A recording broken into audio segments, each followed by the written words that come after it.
অচির এমন কথায় অনুর চোখ ভরে গেল। মিথ্যে হাসার অভিনয় করে মাথা দিয়ে হু বুঝিয়ে উঠে গেল। বড় মা।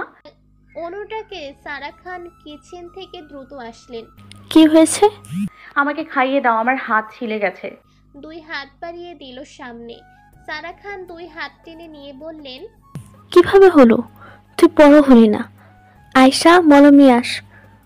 অনু গাছে পানি দিতে মাথা ঘুরে পড়ে গিয়েছিল, তখনই দুই হাত ছিলে গেছে। আয়েশা মলম আনতে গেল। সারা খান পরোটা ছিঁড়ে ছিঁড়ে অনুভাকে খাইয়ে দিচ্ছে।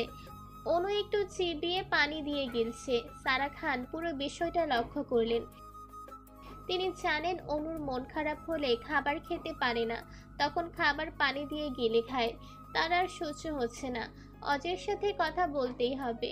অনু খাওয়া শেষ করে সোফার উপরে পা ভাঁজ করে বসলো। আয়মান আয়ান অনুভার দুই পাশে বসলো। তোমরা আমার সাথে চিপকে আছো কেন? যাও এখান থেকে। তোতাপাখি বেশি বাড়াবাড়ি করবি না, একটু বড় হয়ে লেহাস ভুলে গেছিস। বড় ভাই তোর বড় ভাই, সম্মান দিয়ে কথা বল। বলবো না তোমাদের সাথে কথা। সবাই আমার সাথে অভিনয় করো, এটা আমি বুঝি না। অনু সোফা থেকে উঠে দৌড়ে উপরে চলে গেল। চোখ দিয়ে ছড়ছড়ে পানি পড়ছে। সবাই অবাক হয়ে অনুভার যাওয়ার দিকে তাকিয়ে আছে। অজয় খাওয়া শেষ করে বাহিরে যাওয়ার জন্য বেরিয়ে যেতেই সারা খান পেছন থেকে ডাকলেন। অজয় মায়ের কাছে এসে বলে, মম কিছু বলবে? তোমার রুমে যাও, আমি আসছি। অজয় মায়ের দিকে এক পলক তাকিয়ে উপরে চলে গেল। সারা খান অজয়ের সামনে বসে আছেন। অজয় বিরক্ত নিয়ে মায়ের সামনে বসে বলল, কিছু বললে বলো, অন্যথায় আমি গেলাম, কাজ আছে। অনুভার সাথে কি হয়েছে? তুমি আসার পর থেকে মেয়েটার মুখে হাসি নাই, কেন বলো তো? আমি কিভাবে বলবো? আমি কি সব জানতা নাকি? আমি ভনিতা পছন্দ করি না। তুমি আমাকে সোজা সাপটা উত্তর দাও। কি উত্তর দিব?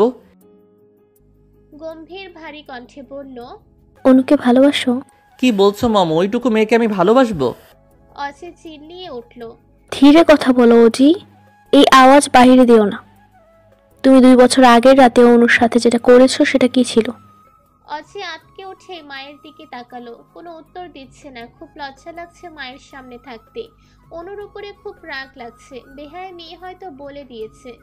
উত্তর দাও অজি, সেদিন আমি সব দেখেছি। আমি পুরুষ মানুষ মম, এত রাতে একটা মেয়ে একা সামনে আসলে। আর একটা শব্দ উচ্চারণ করো না।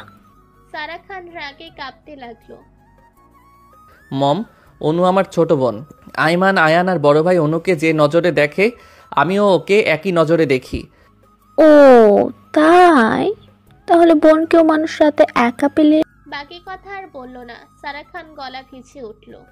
নাস্তা করার সময় মেয়েটার কানে কি এমন বললে যে সে খাওয়া ভুলে তোমার দিকে তাকিয়েছিল?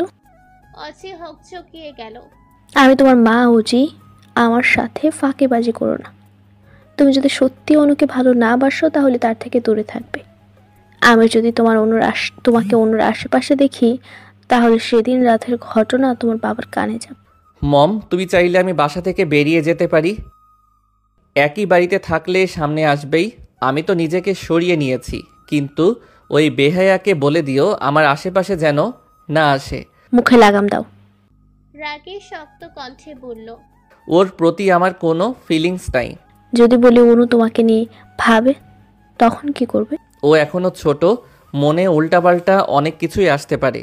তা সময়ের সাথে সাথে এমনিতেই দূর হয়েছে যাবে।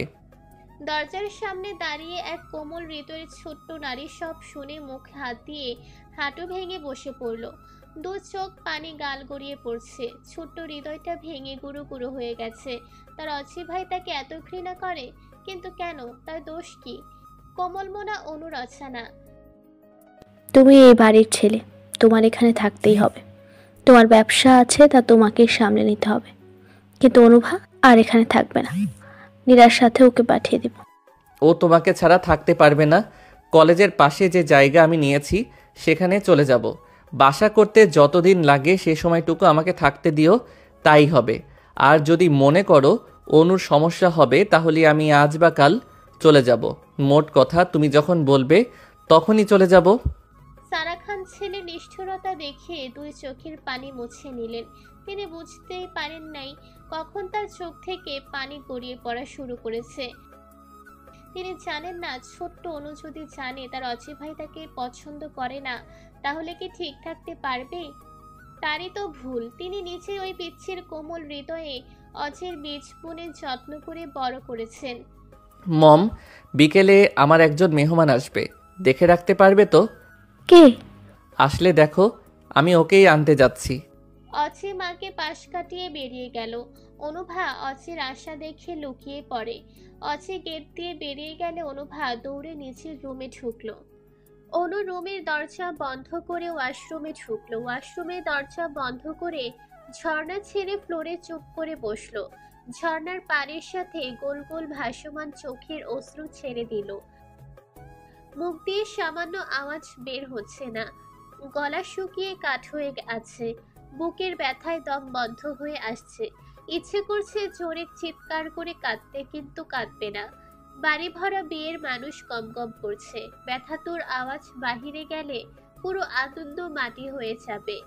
অনুভা একসময় ঝর্ণার নিচে শুয়ে পড়ল। ঘুমে দুই চোখ ভার হয়ে আসছে, ধীরে ধীরে গভীর ঘুমে তলিয়ে গেল। আয়ান, তোতা পাখি কোথায়?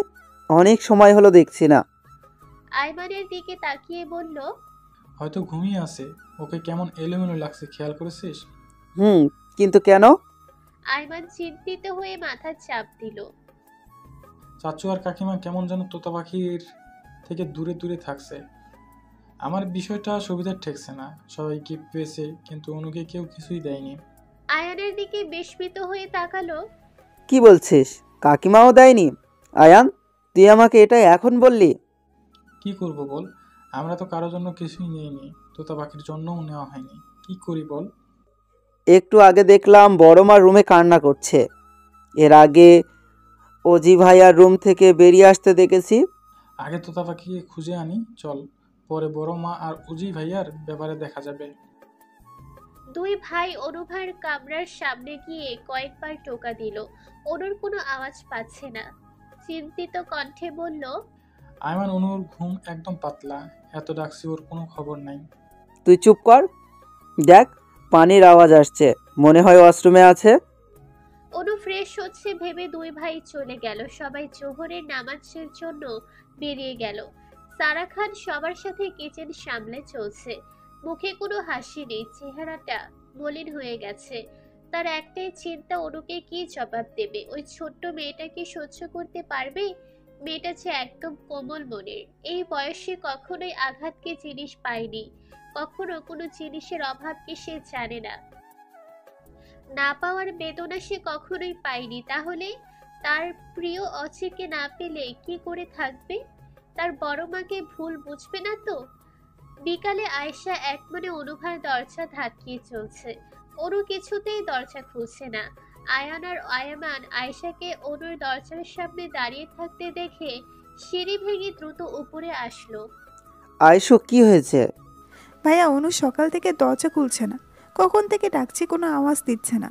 আর কিছু হলো না তো? আয়েশার চোখে পানি চিকচিক করছে। আইমান দরজা না খুললে ওর বারান্দা দিয়ে রুমে ঢুক। আইমান দেরি না করে দরজা দিয়ে ভেতরে ঢুকে স্বস্তির শ্বাস নিল। অনু গুটিসুটি মেরে ফ্লোরে ঘুমিয়ে আছে। আইমান দরজা খুলে দিলে আয়েশা আর আয়ান ঢুকলো। অনুকে আয়েশা টেনে তুলে বসালো। অনুর ভাসমান চোখ দুটো লাল টুকটুকে হয়ে ফুলে আছে, টোপা টোপা গাল দুটো লাল হয়ে আছে, নাকটা রক্তবর্ণ ধারণ করে আছে। অনুভা আদো আদো চোখ খুলে অবাক হয়ে তিন ভাই বোনকে দেখছে। তার পুষ্প হৃদয় ভাঙার আভাস কাউকে না জানানোর জন্য অনেক কষ্টে ওয়াশরুম থেকে বেরিয়ে ফ্লোরেই ঘুমিয়ে পড়েছিল। আইমান আর আয়ান অনুভার চেহারার অবস্থা দেখে আটকে উঠল, ভয় পেয়ে গেল, ঘাবড়ে গেল। চেহারার এ হাল কেন? আমাকে ঘুমোতে না দিয়ে বিরক্ত করছো তোমরা। আমাকে একটু ঘুমোতে দাও, বড্ড ঘুম পেয়েছে। অনুর আধো আধো কথা শুনে তিন ভাই বোন অবাক হয়ে গেল। আয়ান, অনু এমন করছে কেন? এই তোতা পাখি, মদ খেয়েছিস নাকি? অনু কোনো কথা না বলে ঘাড় ভেঙে আবার ফ্লোরে শুতে গেল। আয়ান ধরে ফেললো। অনেক কষ্ট করে অনুভার ঘুম ভাঙিয়ে দুই ভাই বেরিয়ে গেল। রংবাহারি আলোয় সজ্জিত হয়েছে খানবাড়ি। বাহারি রকমের ফুল লেপ্টে রয়েছে দেওয়ালে দেওয়ালে। হরেক রকমের ফুল দিয়ে গেট সজ্জিত করা হয়েছে। নানান রঙের আলোয় রাঙিয়ে আছে খান বাড়ির চতুর্পাশ। ফুলের সৌরভে পুরো খান বাড়ি মো মো করছে। মেয়েগুলো হলুদ রঙের শাড়ি পরে এদিক সেদিক মৌমাছির মতো দৌড়াদৌড়ি করছে। ছেলেগুলো হলুদ পাঞ্জাবি পরে ব্যস্ত হয়ে কাজ করছে। অনুভাকে অনেক জোর করিয়েও শাড়ি পরাতে পারেনি, তবে হলুদ গাউন পরে সাদা মাটা ভাব তৈরি হয়েছে। অনুভা আয়েশার সাথে ধীর পায়ে সিঁড়ি দিয়ে নিচে নেমে আসলো। অনেক কষ্টে নিজেকে তৈরি করে এসেছে, কিছুতেই নিজের দুর্বলতা কারোর সামনে প্রকাশ করবে না। সারাদিন না খাওয়া বাড়ির মহিলাগুলো মেহমান আপ্যায়নে অনেক ব্যস্ত থাকায় বাড়ির মেয়েদের খোঁজ কম রাখছে। অনুভা ড্রয়িং রুমে সোফার উপর বসলো। নীরা বেগম মেয়েকে দেখে খাবারের প্লেট নিয়ে কাছে আসলো। মেয়ের পাশে বসে ভাত মাখিয়ে অনুর মুখের সামনে ধরলো। বিনা বাক্যে মায়ের হাতে পেট ভরে খেয়ে নিল। নীরা বেগম প্লেটে কিচেন রেখে এসে মেয়ের পাশে এসে বলল, আম্মুকে বলো পাখি, তোমার এত অভিমান কিসের? মা তোমার মন খারাপ দেখে শান্তি পাচ্ছে না। মন খারাপ না, আমি বেশ আছি বড় মার কাছে। কৃত্রিম হেসে বলল, তোমার হাসি তোমার অবস্থা জানিয়ে দিচ্ছে। হঠাৎ নীরা বেগম সদর দরজার দিকে তাকিয়ে বলল, অজি, কখন থেকে তোমার অপেক্ষা করছি। অনু মায়ের নজর অনুসরণ করে তাকিয়ে দেখে অজয় লেদার নিয়ে ভেতরে ঢুকছে। নীরা বেগমের দিকে স্মিত হেসে উপর হয়ে জুতো খুলছে। অজয়ের পেছনে অনুর চোখ আটকে গেল। সুন্দরী একটা মেয়ে চুপ করে দাঁড়িয়ে আছে। অনুভার কলেজার মোচড় দিয়ে উঠল। হলুদ শাড়ির সাথে ম্যাচিং করে গহনা পরেছে। মেয়েটিকে দেখতে হলুদ বউয়ের মতো লাগছে। দেখেই বোঝা যাচ্ছে হলুদের অনুষ্ঠানে এসেছে। মুখে একরাশ লজ্জা নিয়ে নিচের দিকে তাকিয়ে আছে। অসি ঘাড় ঘুরিয়ে মেয়েটির দিকে তাকিয়ে বলল, তিথি ভিতরে আসো। তিথি অজির সাথে ভেতরে এসে সবার উদ্দেশ্যে ছোট্ট করে সালাম দিল। তিথিকে অনুভার পাশে সোফায় বসিয়ে দিয়ে অজি চেয়ার টেনে বসলো। তিথিকে দেখে নীরা বেগম অজির দিকে জিজ্ঞাসু দৃষ্টিতে তাকালো। অনুভা চুপ করে সব দেখছে। মেয়েটিকে দেখে অনুর চিৎকার করে কাঁদতে ইচ্ছে করছে। যথাসম্ভব নিজেকে শক্ত রাখলো। এর মাঝে সারা খান, নাহিদা, আয়েশা এসে দাঁড়িয়েছে। বাকি মেয়ে মহিলারা ছাদে চলে গেছে। আয়াজকে ছাদে হলুদ ছোঁয়াবে। সারা খান অচির দিকে তাকিয়ে জিজ্ঞাসা করলো, মেয়েটিকে? তারেকের বোন। তারেককে নিশ্চয়ই মনে আছে। সারা খান অনুভার দিকে করুণ চোখে তাকিয়ে দেখে। অনু চুপ করে মেয়েটির দিকে তাকিয়ে আছে। চোখে মুখে বিষাদের ছাপ স্পষ্ট। সারা খান অনুর চেহারা দেখে বিস্মিত হলেন। অনুর চেহারা বলে দিচ্ছে সে ভালো নেই। তিনি নিজেই মেয়েটিকে মানুষ করেছেন, তাই তার থেকে ভালো কেউ বুঝবে না। সারা খান সহ্য করতে না পেরে নিজের রুমে চলে গেলেন। নীরা বেগম তিথির থুতনিটা ধরে মুখটা উঁচু করে বলল, মাশাল্লাহ, সাক্ষাৎ পরি। তিথি লাজুক হাসলো। অনুভা অচির দিকে তাকিয়ে দেখে তিথির দিকে তাকিয়ে আছে। চোখ মুখ উজ্জ্বল হয়ে আছে। অনু আগে এই উজ্জ্বলতা নিজের জন্য কতবার দেখেছে তার হিসেব নেই। এই উজ্জ্বলতা দেখেই তো ছোট্ট হৃদয়টা তার নামে দলিল করে দিয়েছে। হঠাৎ অচি অনুর দিকে তাকালে চোখে চোখ পড়ে যায়। অচি চোখ কুচকে ইশারায় জিজ্ঞাসা করলো কি। অনুভা দ্রুত চোখ সরিয়ে নিচের দিকে তাকালো। নীরা বেগম তিথির সাথে গল্প করছে। অনুভার এভাবে বসে থাকতে খুব কষ্ট হচ্ছে। অনু সব থেকে বেশি অবাক হচ্ছে যে ছেলে মেয়েদের দিকে তাকানোর তো দূর, কখনো শুনতেও নাড়াচ্ছিল। আর সেই ছেলে একটা মেয়েকে বাসায় নিয়ে আসছে নিজের গেস্ট পরিচয়ে। না জানি মেয়েটিকে কত ভালোবাসে তার অচি ভাই। ছোট আম্মু, তিথি কিছুদিন এখানে থাকবে। আমি চাইছি অনুভার রুমটা কিছুদিনের জন্য যদি তিথিকে থাকার ব্যবস্থা করা যায় ভালো হতো। অনুভার অন্তরাত্মা কেঁপে উঠল। নিজের রুম হারানোর থেকে বেশি কষ্ট হচ্ছে অচির অনুভার সম্বন্ধনে। আগে তো সবার সামনে অনু ডাকতো, আড়ালে অনুভূতি। অনুভূতি ডাকের মাঝে এতটাই মায়া ভালোবাসা ছিল। অনুতে ইচ্ছে করতো তার অচি ভাই সারাদিন তাকে অনুভূতি বলে ডাকুক। সমস্যা কি আছে? অনু না হয় সেই কয়দিন আয়েশার সাথে থাকবে, কি বলো অনুভা? অনু মায়ের দিকে তাকিয়ে আছে। অচি অনুর দিকে উৎসুক দৃষ্টিতে তাকিয়ে আছে, অনু কি বললে শোনার জন্য। অনু চোখ তুলে একবার অচির দিকে একবার তিথির দিকে তাকালো। তিথি অচির দিকে লোভাতুর দৃষ্টিতে তাকিয়ে আছে, যেন এখনই খেয়েই ফেলবে। তিথির চোখের পলক ফেলছে না।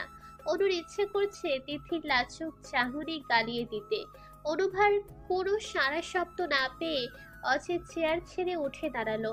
ছোট আম্মু, ওর যা যা প্রয়োজন সব বের করে আনতে বলো। তিথি আসো।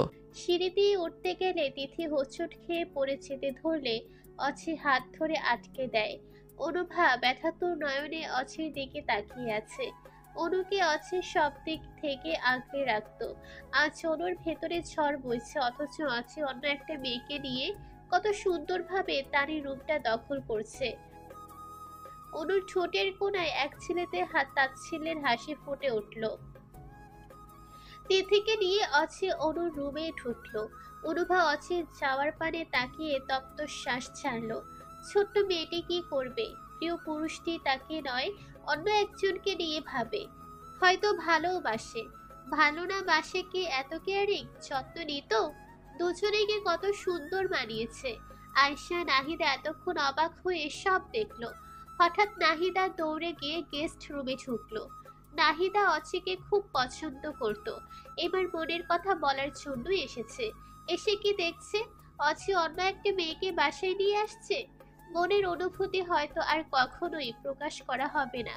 আয়শা, তুই হলুদের কাছে যাবন, আমাকে একটু একা থাকতে দে। কেউ কিছু জিজ্ঞেস করলে বলবি আমি আম্মুর রুমে ঘুমিয়ে গেছি। আম্মুর রুমে সহজে ঢুকবে না। আয়শা কিছু বলতে গিয়েও অনুর চেহারা দেখে বলল না। আয়শা ছাদে চলে গেল।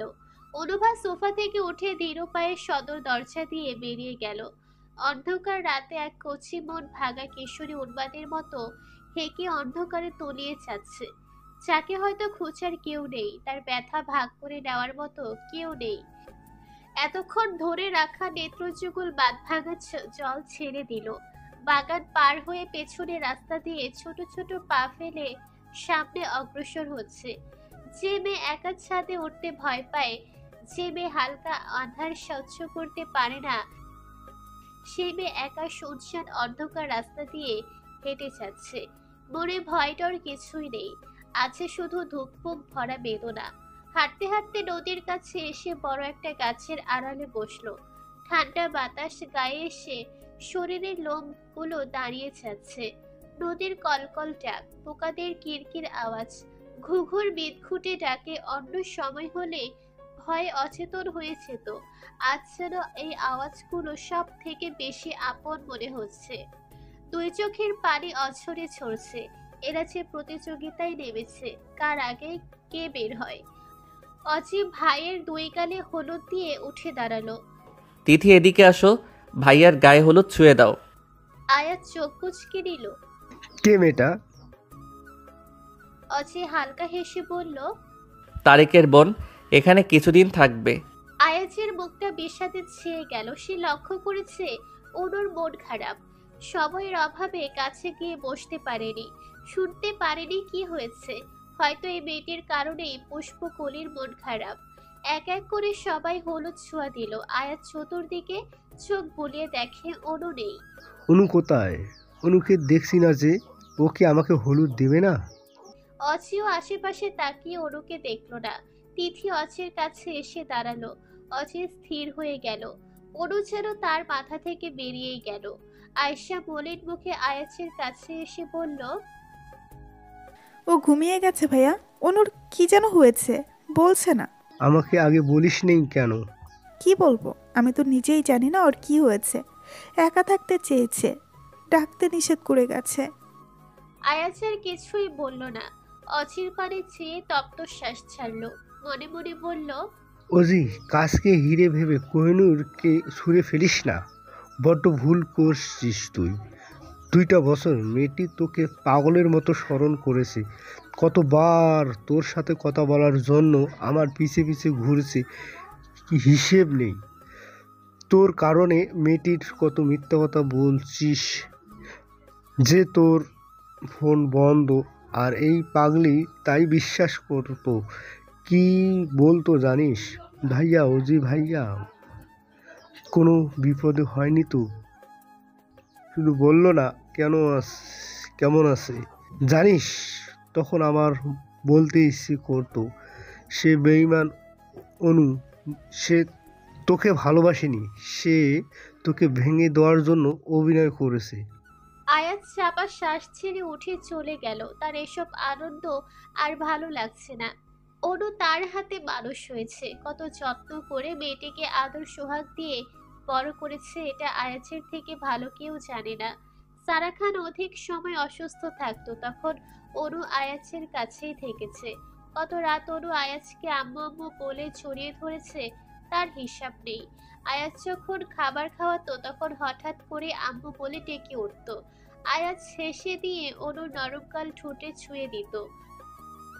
ভর হয়ে আসছে দেখে অনু দুর্বল শরীরের খান পানি ঢুকলো। নিচের রুমের জামা কাপড় সব তাই দরজা ধাক্কা দিতেই খুলে গেল। রুমের বাতি নিভিয়ে দেওয়া, বারান্দা দিয়ে আলো এসে রুমে আবছা আলোকিত হয়েছে আছে। বিছানা ফাঁকা, ওয়াশরুমেও কেউ নেই। অনুভা দীর্ঘশ্বাস ছাড়লো। অনু ভাবলো তিথি হয়তো উঠে গেছে, তাই কাবার্ড খুলে এক সেট জামা হাতে নিতেই পেছন থেকে কেউ আষ্টে পৃষ্ঠে জড়িয়ে ধরলো। লোকটার প্রশস্ত বুকে অনুর ছোট্ট শরীর যেন ঢুকে গেল।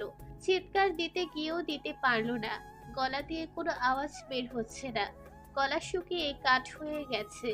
ঘাড়ে সুরসুরি অনুভব হতে অনু জমে গেল।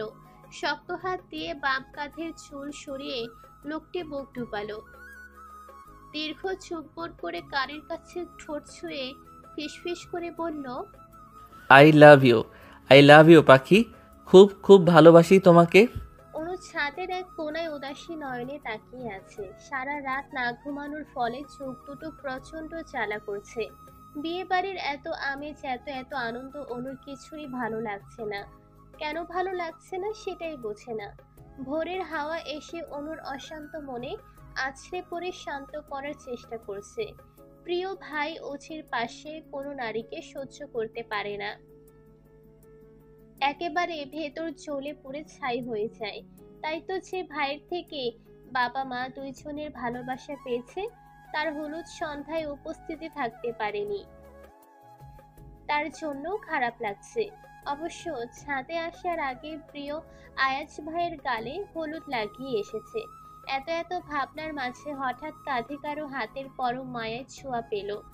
ঘাড় ঘুরিয়ে দেখে আয়াত খান ঠোঁটে মুচকি হাসি নিয়ে দাঁড়িয়ে আছে। বাবাকে দেখে অনুভা চমৎকার হাসি দিল।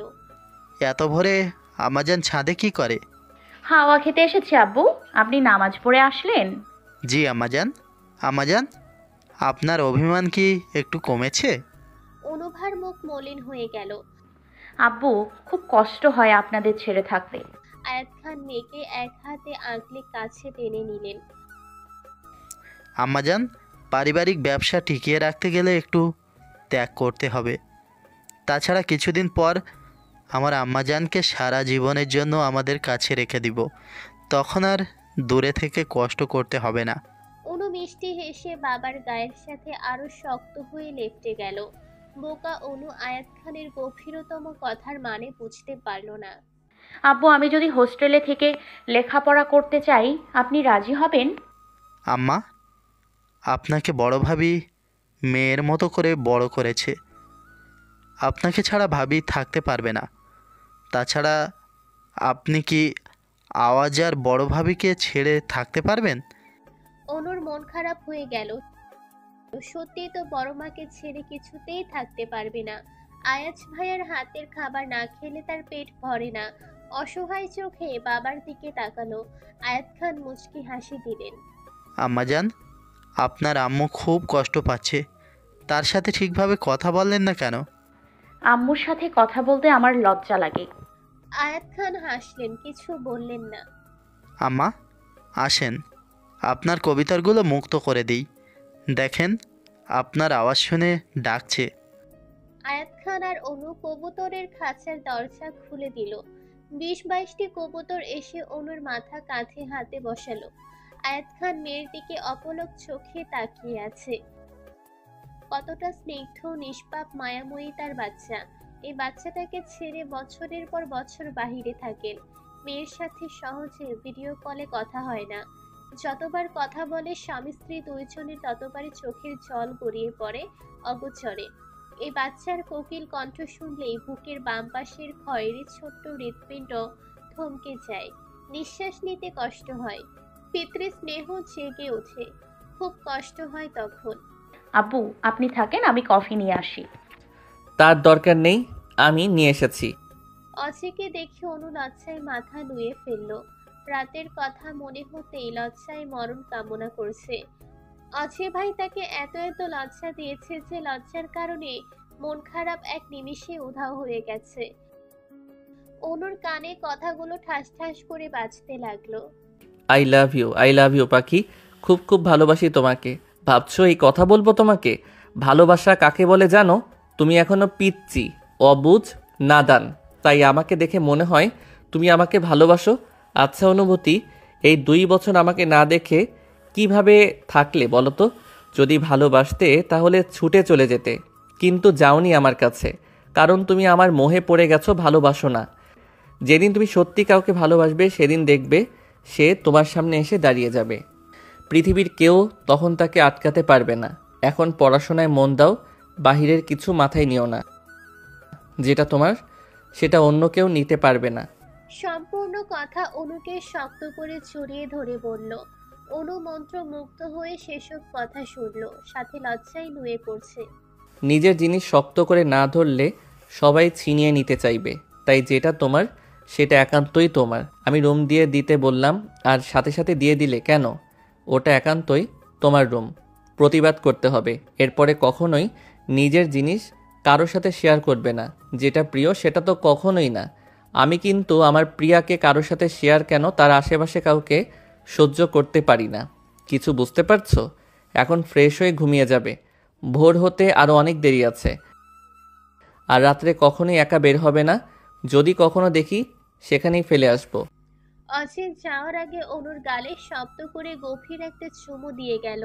হঠাৎ মুখে গরম বাতাসের ঝাপটা লাগায় চোখ খিচিয়ে বন্ধ করে আবার খুলে ফেলল। এতক্ষণ চিন্তায় এতটাই মশগুল ছিল যে অজি অনেকবার ডাকলেও শুনে না, না পারতেই মুখে ফু দিল। কি হলো, কফি খাবে না? অজির কথায় অনু হকচকিয়ে গেল।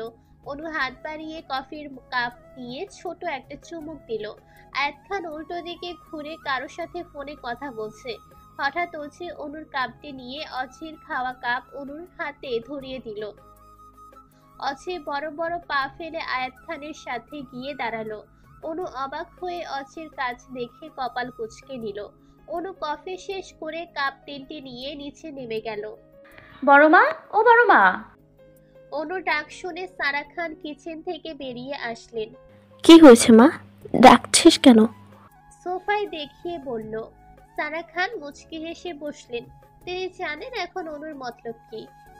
যেদিন রাতে ঘুম হয় না সেদিন রাতে সারা খানকে সব বাদে দিয়ে অনুকে নিয়ে ঘুম পাড়িয়ে দিতে হবে। অনু এভাবে ঘুমালে মাঝে মাঝে আরহাম খান এসে শিউরে বসে থাকেন। শক্তপোক্ত মানুষটা অনুর সিল্কের চুলে হাত ডুবিয়ে নাড়তে থাকেন আর বলেন,